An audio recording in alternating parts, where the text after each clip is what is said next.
नमस्कार, जय हिंद दोस्तों। आप सभी का स्वागत है हमारे YouTube चैनल में।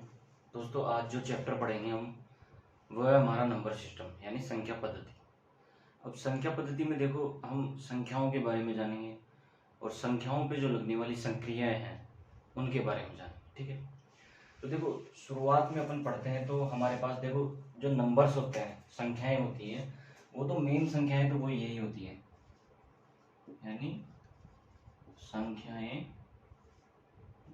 देखो 0, 1, 2, 3, 4, 5, 6, 7, 8 और 9 यानी मेन संख्याएं क्या होती है हमारे पास, ये होती है 0 से और 9 तक। अब टोटल कितनी होंगी यानी कुल संख्याएं, कुल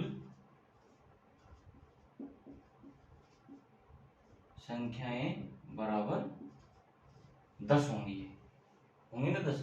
एक से 9 तक तो ये होगी और एक 0 को शामिल कर लिया हमने, तो ये टोटल संख्याएं कितनी होंगी, 10 होंगी। अब देखो यहां से अपन देखें तो बाद में जो जितनी भी संख्याएं बनी है वो सब इनको मिलाने से ही बनी है। ठीक है, जैसे 11 है, 10 है, 10 1 और 0 को मिला दिया तो बन गया 11 है, तो 11 में 1 और 1 का यूज हुआ है। इसी प्रकार जो आगे की संख्याएं होती हैं वो सारी संख्याएं इन्हीं को मिलाने से ही बनती हैं। ठीक है, तो मेन तो हमारे पास ये है कि हमारे पास कुल संख्याएं कितनी है, 10 हैं।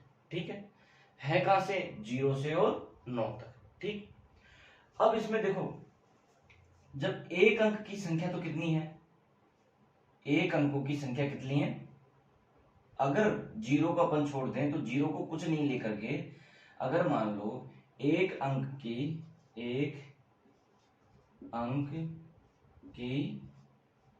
अगर कुल संख्या की बात करें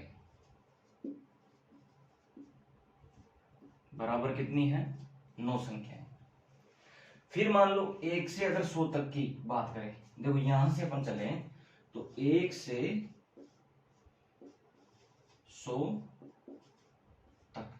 ठीक है, अब देखो 1 से 100 तक अगर बात करें अपन तो एक अंक की संख्या में तो कितनी है, 9 है। वो अपन ने कैसे निकाला, देखो पहली संख्या कौन सी थी अपने पास, 1 थी।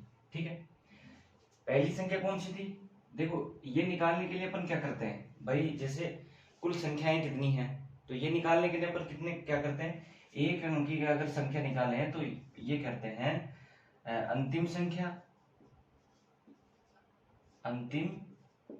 संख्या माइनस प्रथम माइनस फर्स्ट नंबर और प्लस 1।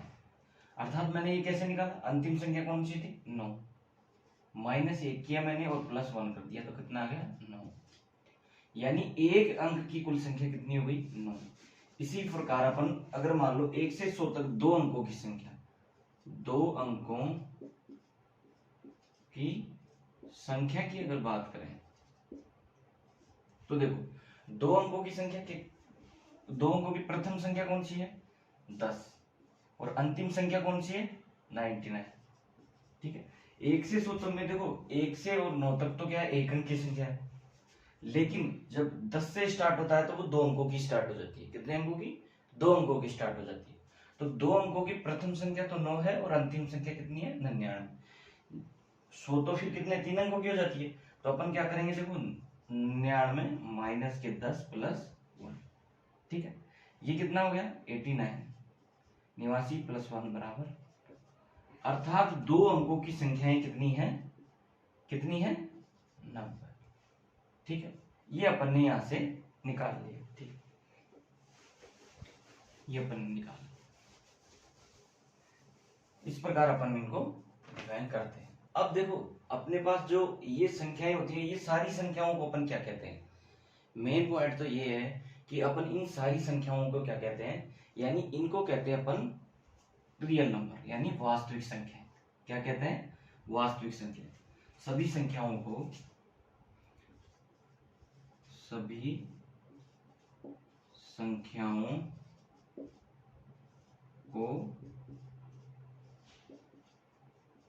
वास्तविक संख्या कहा जाता। ठीक है, अब देखो इसमें सारी संख्याएं आ जाएंगी। अब वास्तविक संख्या में कौन कौन सी, देखो पहली संख्या तो अपन लेंगे प्राकृत संख्या, प्राकृत संख्या। दूसरी लेंगे अपन पूर्ण संख्या,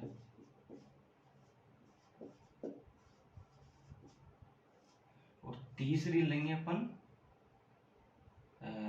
भाज्य संख्या।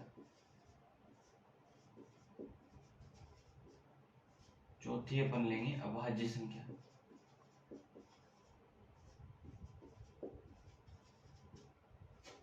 पांचवी अपन लेंगे परिमेय संख्या, परिमेय संख्या। और छठी अपन लेंगे अपरिमेय संख्या।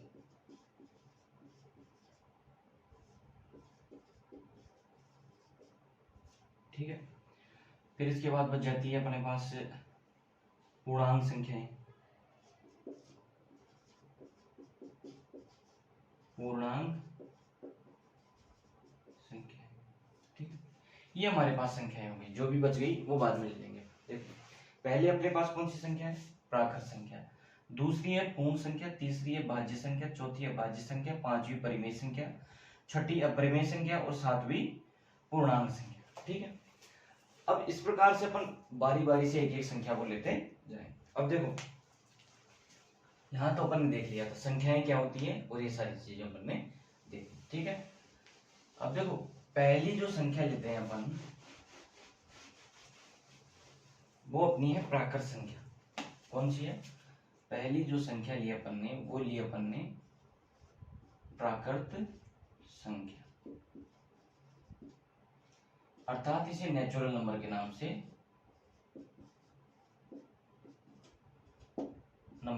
जाना जाता है और इसे कैपिटल एन से डिफाइन करते हैं। ठीक है, देखो पहली संख्या कौन सी है, प्राकृत संख्या।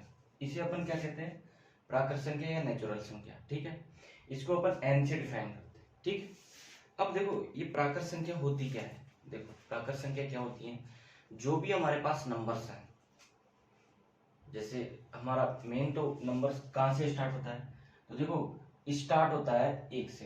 तो एक एग्जाम्पल के तौर पर 1 2 3 4 5 6 ऐसे करके प्लस इनफाइनाइट तक, यानी प्लस अनंत तक, ये हमारी होगी प्राकृत संख्या। ठीक है, इसके बाद दूसरे नंबर पे आती है अपनी पूर्ण संख्या।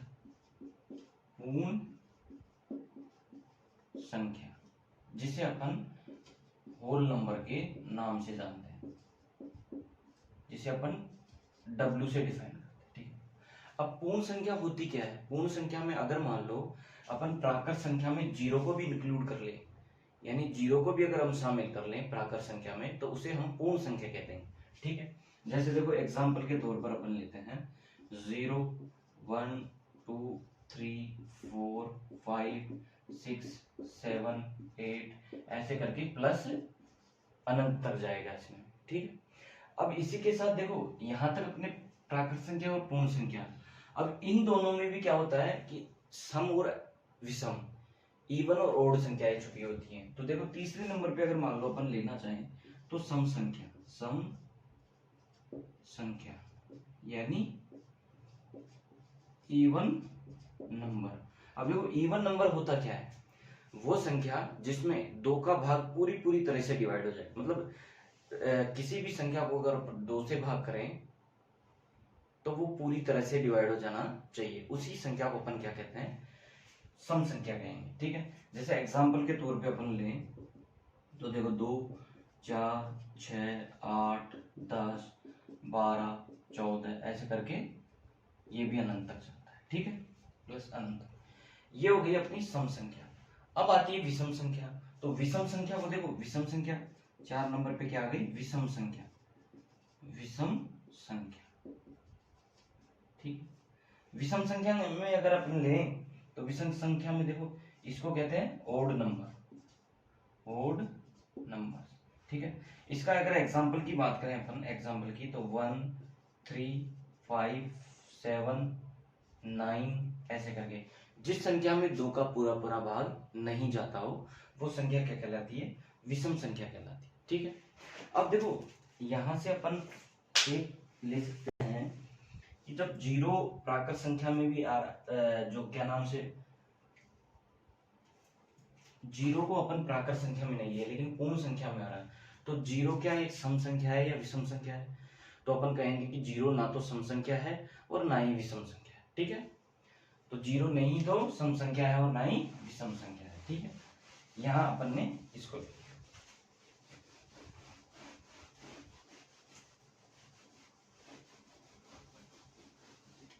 अब देखो यहां लिख सकते हैं अपन, नोट के तौर पर लिखते हैं कि शून्य न तो सम संख्या है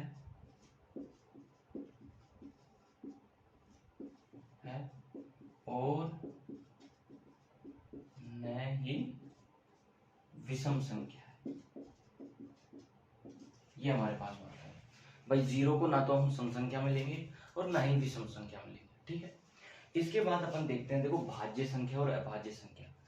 अब इन्हें क्या, देखो प्राइम नंबर और कंपोजिट नंबर ये होती है। ठीक है, अब देखो पहले अपन लेते हैं भाज्य संख्या कि भाज्य संख्या होती क्या है। ठीक है, तो भाज्य संख्या अगर अपन लेंगे, ठीक है, यहां लेते हैं अपन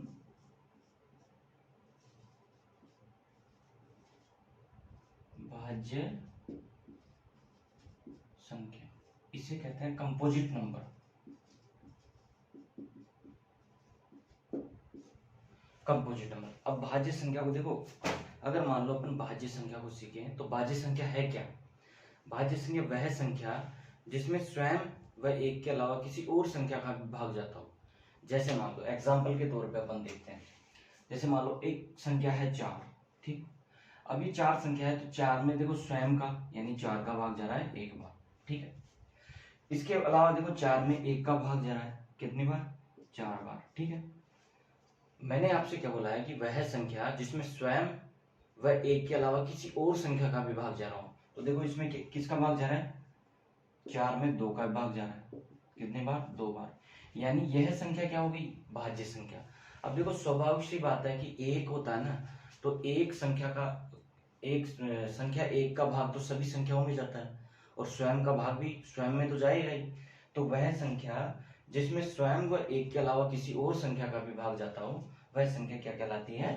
भाज्य संख्या कहलाती है। जैसे मान लो और एग्जांपल लेते हैं अपन, अब हमारे पास देखो 9 है। 9 एक क्या है? विषम संख्या है। क्या है? विषम संख्या है, परंतु इसमें देखो 9 में 1 का भाग भी जा रहा है 9 बार, फिर 9 में 9 का भाग भी जा रहा है कितनी बार? 1 बार, और 9 में 3 का भाग भी जा रहा है कितनी बार? 3 बार।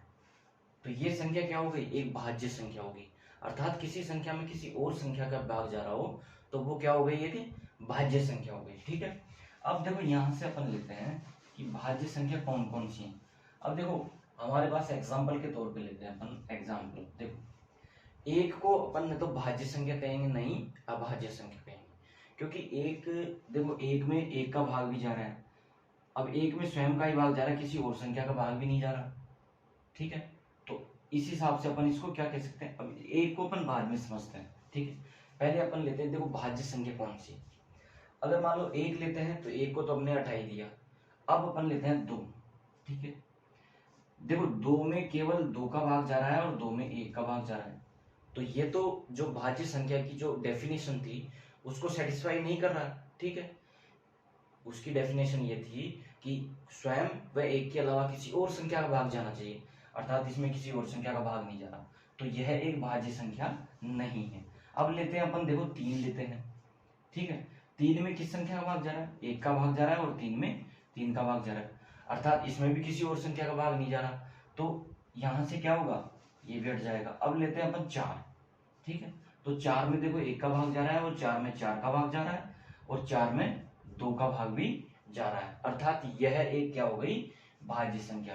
तो देखो भाज्य संख्या शुरू कहां से हुई, इस बात को पर समझे तो प्रथम जो भाज्य संख्या होगी वो क्या होगी? हमारी 4 होगी। अर्थात एग्जाम्पल अपन लेते हैं, देखो 4, फिर 6, फिर 8, फिर 9, फिर 10, फिर 11 नहीं होगी 12, फिर 13 नहीं होगी 14, ऐसे करके आगे तक चल रहे हैं।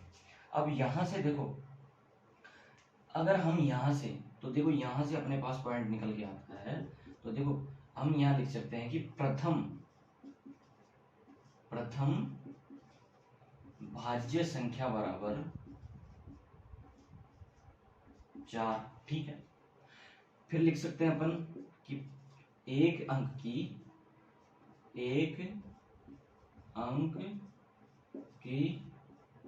प्रथम भाज्य संख्या बराबर 4। ठीक है, अब यहां से फिर लग सकते हैं अपन। अब देखो 2 अंकों की प्रथम भाज्य संख्या कौन सी होगी? 10 होगी, क्योंकि 2 अंकों की जब संख्याएं स्टार्ट कहां से हो रही है? 10 से स्टार्ट होगी। मैंने आपको 1 अंक और 2 अंकों की पहले बता दिया, तो 2 अंकों की कहां से स्टार्ट हो रही है? 10 से स्टार्ट हो रही है। तो 10 से स्टार्ट होने के कारण 2 अंकों की जो प्रथम भाज्य संख्या है वो क्या है? 10 है। ठीक है, फिर बात आती है कि एक अंक की अंतिम भाज्य संख्या। तो यहां से देखो एक अंक की अंतिम भाज्य संख्या बराबर कितनी है? अर्थात यहाँ 9। एक अंक की तो अंतिम भाज्य संख्या 9 ही है। ठीक है, एक अंक की अंतिम भाज्य संख्या कौन सी? 9। प्रथम कौन सी है? 4। अब आते हैं 2 अंकों की अंतिम भाज्य संख्या। 2 अंकों की अंतिम सौ तक की बात कर रहे हैं अपन, 1 से 100 तक, यानी 1 से 100 तक की बात कर रहे हैं। अंतिम भाज्य संख्या बराबर कितनी होगी? 99, क्योंकि 100 तो एक क्या हो गया? 3 अंकों में हो गया। तो यानी ये अपन बात कर रहे हैं वो कितने में कर रहे हैं? 1 से 100 तक, 1 से 100 तक में बात कर रहे हैं।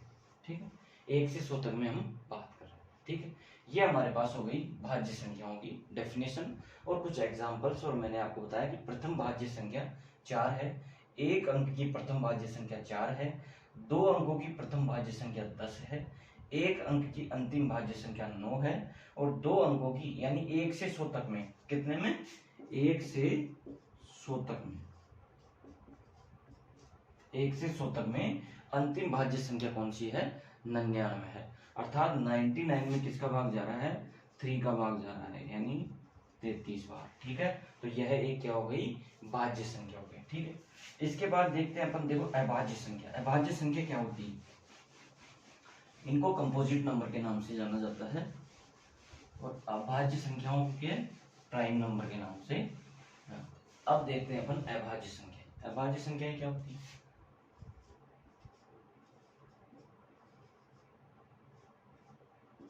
अभाज्य संख्या अर्थात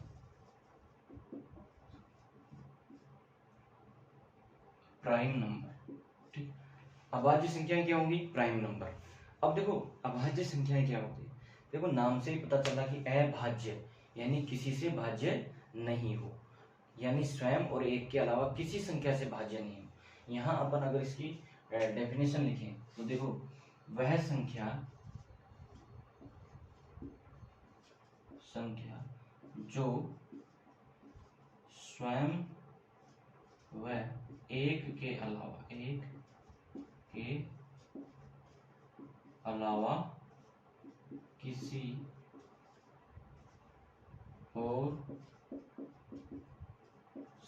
से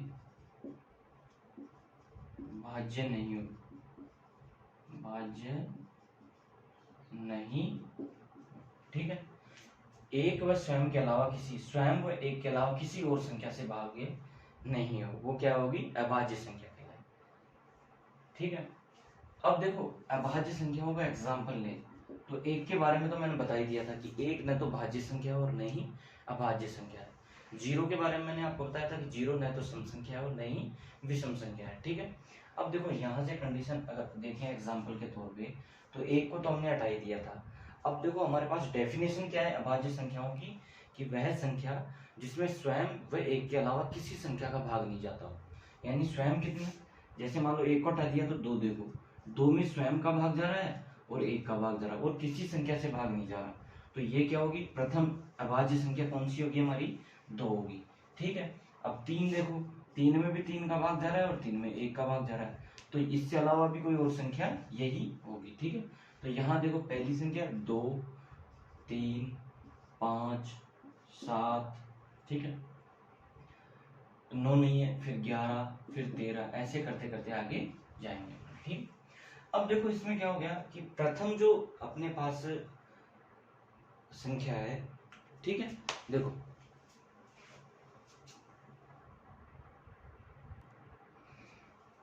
ठीक है, देखो हम यहाँ से जो अभाज्य संख्याएं लिख रहे थे वो देखो 13 हो गई, फिर 13 के बाद में 14 और 15 नहीं है, 16 भी नहीं है तो 17 हो गई, फिर 19 हो गई, फिर उसके बाद देखो 20 और 21 नहीं है तो 23 हो गई, 22 भी नहीं है 23 हो गई, 24 नहीं है, 25 नहीं है, 26 भी नहीं है, 27 भी नहीं है, 28, 29 हो गई। ठीक है, 30 नहीं है, 31 हो गई। ठीक है, 32, 33, 34, 35, 36, 37 हो गई। 38 भी अभाज्य संख्या नहीं है, 39 भी नहीं है, 40 भी नहीं है, 41 है। ठीक है, 42 नहीं है, 43 है, 44, 45, 46, 47 है। ठीक है, 48, 49, फिर 51 भी नहीं है, 52 भी नहीं है, 53 है। ठीक है, 53 है। ठीक है, इसके बाद अपन देखें, देखो 59 है, फिर 61 है, फिर क्या है 67 है, 71 है, 67 है, 71 है, 73 है। ठीक है, उसके बाद 73 के बाद 79 है, 83 है। ठीक है, 83 के बाद 89 है और 97 है। ठीक है, देखो हमारे पास क्या हो गई, ये 1 से 100 तक में हो गई। यहाँ अगर हम लिखना चाहें तो 1 से 100 तक, 1 से 100 तक ये अभाज्य संख्याएं होंगी हमारे पास। देखो 1 से 100 तक अगर अभाज्य संख्याओं की बात करें तो देखो प्रथम अभाज्य संख्या कितनी है, 2, और 1 से 100 तक में अंतिम अभाज्य संख्या कितनी है, 97। टोटल 1 से 100 तक अभाज्य संख्याओं की संख्या कितनी है, तो 25 है। देखो गिन लो, 1, 2, 3, 4, 5, 6, 7, 8, 9, 10, 11, 12, 13, 14, 15, 16, 17, 18, 19, 20, 21, 22, 23, 24, 25, अर्थात 1 से 100 तक जो अभाज्य संख्याओं की संख्या है वो कितनी है, 25 है। अब यहाँ से देखो अपन देखें तो यहाँ से हमारे पास कोई पॉइंट निकल आते हैं। देखो कुछ पॉइंट आते हैं कि प्रथम जो हमारी, देखो यहाँ से देखो प्रथम अभाज्य संख्या, प्रथम अभाज्य संख्या बराबर कितनी है, 2। फिर बात देखो, मैं ये आपको एक पॉइंट बताता हूँ कि देखो आज तक कोई भी सम संख्या ए अभाज्य संख्या नहीं है, एक 2 को छोड़कर। ठीक है, कोई भी जो सम संख्या है वो अभाज्य संख्या नहीं है, केवल 2 को छोड़कर। तो 2 ही हमारी, तो देखो एकमात्र सम अभाज्य संख्या, अभाज्य संख्या बराबर कितनी है, 2। एकमात्र सम अभाज्य संख्या कितनी है, 2। ठीक है, एक अंक की प्रथम अंतिम अभाज्य संख्या, तो देखो यहां से अपन लिखें तो एक अंक की अंतिम अभाज्य संख्या बराबर क्या हो गई, 7। ठीक, 7 हो गई। 2 अंकों की अंतिम अभाज्य संख्या कितनी है, 100 तक में, तो 2 अंकों की, यानी 2 अंकों की अंतिम अभाज्य संख्या बराबर 97, अर्थात ये हमारा हो गया अभाज्य संख्याओं का। अभाज्य संख्याओं की जो डेफिनेशन थी वो क्या थी कि स्वयं व 1 के अलावा किसी और संख्या का भाग लग जाता है अभाज्य संख्याओं में। ठीक है, अब देखो यहाँ से अपन ने ये सारी चीजें कैलकुलेट कर ली। अब हमें कोई पूछता है कि जैसे ये हमारा हो गया, इसके बाद देखो यहाँ से अपन ने ये लिख लिया। ठीक है,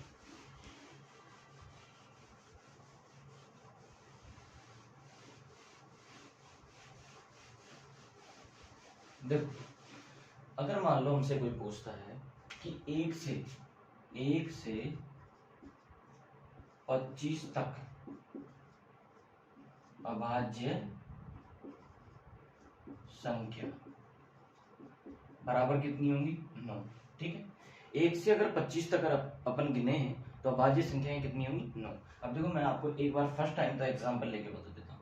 देखो प्रथम कितनी होगी 2 3 5 7 11 13 17, ठीक है 17 19 और 23। तो देखो 1 2 3 4 5 6 7 8 9, अर्थात 1 से 25 तक अभाज्य संख्याएं कितनी है 9 है। ठीक है, फिर देखो 1 से 50 तक अभाज्य संख्याएं तो कितनी होंगी, ये होंगी 15। ठीक है, 1 से और अगर 75 तक की बात करें अपन तो देखो 1 से 75 तक की जो अभाज्य संख्याएं होंगी वो कितनी होंगी 21 होंगी हमारे पास। और 1 से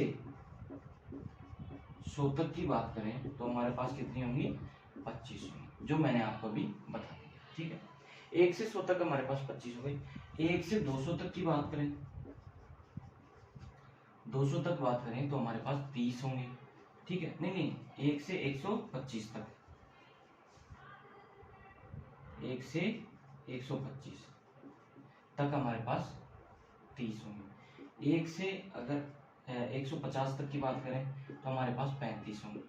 और 1 से 175 तक बात करें तो हमारे पास 40 होंगी। ठीक है, और 1 से और 200 तक अगर हम बात करें तो हमारे पास कितनी होंगी 46 होंगी। ठीक है, इस प्रकार से हमारे पास अभाज्य संख्याएं होती है। अब देखो अभाज्य संख्याएं निकालने का कोई फॉर्मूला नहीं है हमारे पास कि हम किसी भी प्रकार से, जैसे मान लो अपन चेक करें कि ये अपन ने कर लिया, जैसे मान लो अपन किसी भी संख्या को अगर चेक करें कि भाई हमारे पास मान लो 75 है तो ये एक अभाज्य संख्या है कि नहीं, तो इस प्रकार का हमारे पास कोई फॉर्मूला नहीं है, सीधा हमें डिवाइड करके देखना होता है।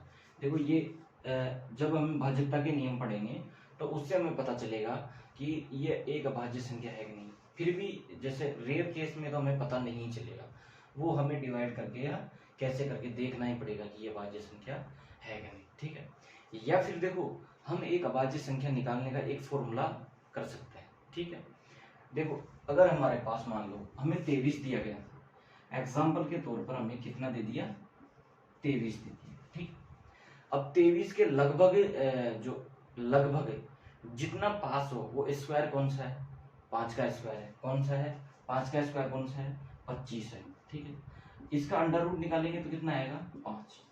अर्थात वापस से समझो, देखो अगर हमें एग्जाम्पल दे रखा है 23, ठीक है 23 के आसपास, देखो 23 के आसपास एक तो 16 भी है जो 4 का स्क्वायर है। ठीक है, और 23 के आसपास एक क्या है 25 भी है, लेकिन ज्यादा पास में कौन है 25 है। तो 25 को हम लेंगे तो देखो 25 को लेंगे, 25 अपन ने लिया, अब ये किसका अंडर रूट है 5 का। ठीक है, तो 5 से छोटी अभाज्य संख्याएं कौन कौन सी है, तो देखो 5 से छोटी अभाज्य संख्याएं कौन कौन सी है, तो 5 से छोटी है 2 और 3। ठीक है, कौन कौन सी है 2 और 3। 5 से छोटी कौन कौन सी है 2 और 3।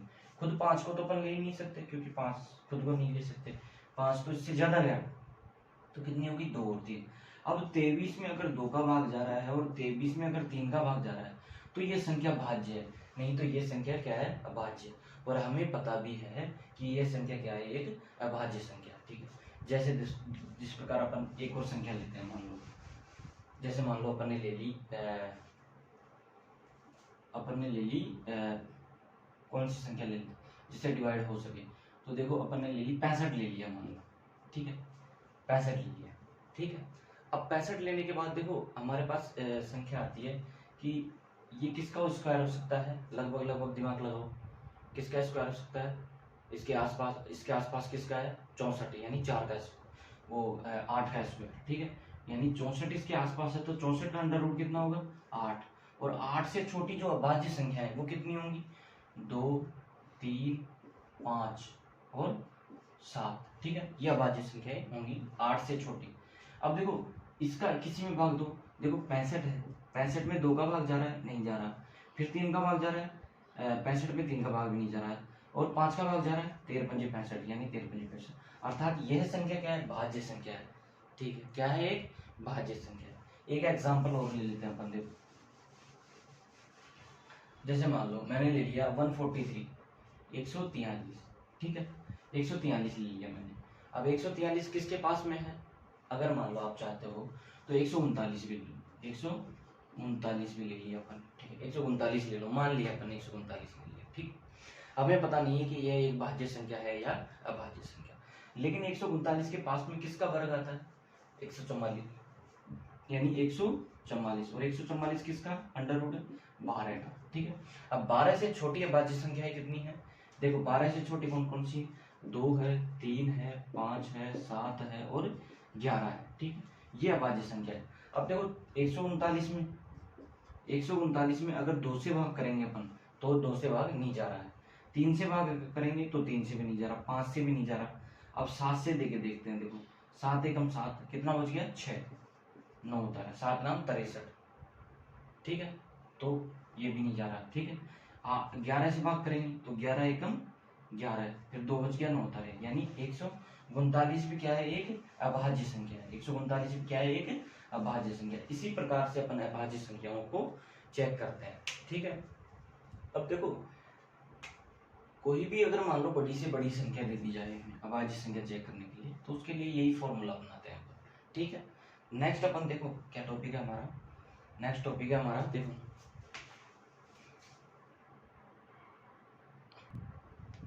देखो नेक्स्ट टॉपिक हम लेते हैं पूर्णांक संख्याएं। पूर्णांक संख्याएं क्या होती है, देखो कभी हमने ये पढ़ा होगा कि देखो यहाँ से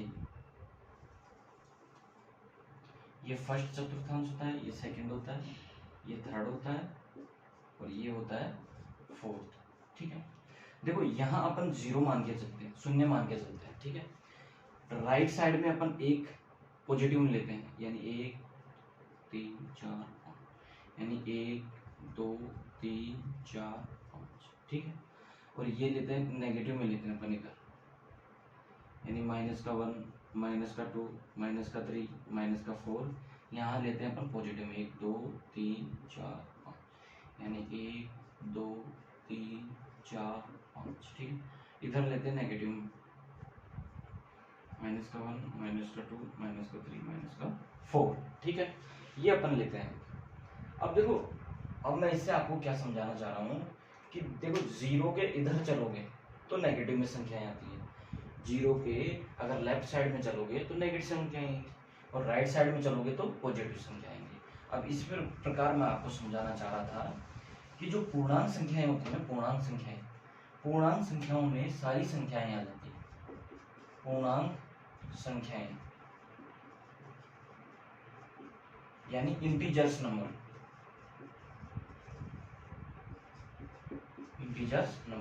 देखो पूर्णांक संख्याओं में क्या लेता है अपन, जो नेगेटिव इनफाइनाइट नेगेटिव से -1 -3 -2 -1, फिर 0 आ गया, फिर 1 आ गया, 2 आ गया, 3 आ गया, ऐसे करके पॉजिटिव इनफाइनाइट।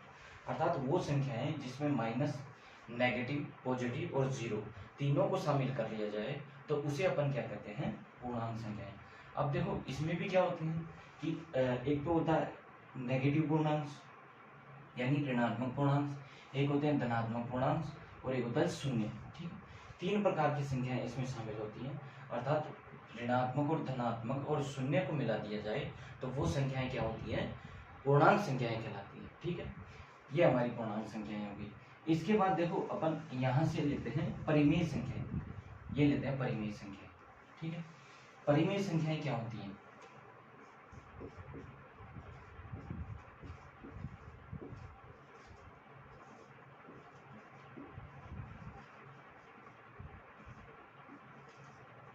ठीक है, प्राइम नंबर, ठीक। परिमेय संख्याएं क्या होती हैं, देखो परिमेय संख्याओं के बारे में अपन जानेंगे कि वो संख्याएं जिन्हें p बटा q के रूप में लिखा जा सकता है, यानी वह संख्याएं, देखो वह संख्याएं